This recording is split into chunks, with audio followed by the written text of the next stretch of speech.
আমি একটা আন্দাজে বলে দিতে পারি আপনাকে, কিন্তু আমার মনে হয় না সেটা বলা ঠিক হবে। বাংলাদেশ থেকে প্রচুর টাকা আওয়ামী লীগ আমলে পাচার হয়েছে, আপনি তার জন্য একটা কমিশনের মতো করেছেন।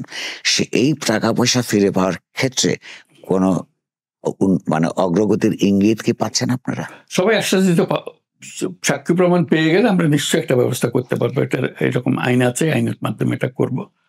সব টাকা হয়তো ফেরত আসবে না, কিছু টাকা ফেরত আসবে যদি আমরা সাক্ষী প্রমাণগুলো পাই। সেই প্রচেষ্টাগুলো হচ্ছে সাক্ষী প্রমাণের ব্যাপারে কাজকর্ম খুব ডেডিকেটেড একটা কাজ, আলাদা ইউনিট আছে তাদের কাজে হলো এগুলো উদ্ধার করার। এটা প্রথম শুরু থেকে এটা হয়েছে, যেহেতু আমরা জানি যে এরকম টাকা গেছে এবং ব্যাংকিং চ্যানেলে গেছে। সুবিধা হলে তো ব্যাংকিং চ্যানেলে গেছে, ব্যাংকিং চ্যানেলে ধরাটা সহজ হবে হয়তো। এগুলো সুটকেস বোর্ডে যেগুলো নিয়ে গেছে সেগুলো মুশকিল আছে সেগুলো ধরা, কিন্তু এগুলো তো চ্যানেলের ব্যাপার। কাজে ওরা অবশ্য যেগুলো যারা এক্সপার্টস আছে যারা এই কাজে করে তারাও বলতে চায় এটা সম্ভব, কিন্তু সম্ভব বলে কতদিন আমরা বসে থাকবো, এটাই হলো বিষয় আর কি। এটা আইনগত বিষয় আছে, কি সাক্ষী প্রমাণ তারা কি চায়, কিভাবে এটা আইডেন্টিফাই হবে, কার কাছে গেল, আইন ভঙ্গ করে গেল। কিছু কিছু আশা মাঝে মাঝে পাই যে এটা হবে, এখনো চূড়ান্ত কিছু পাইনি।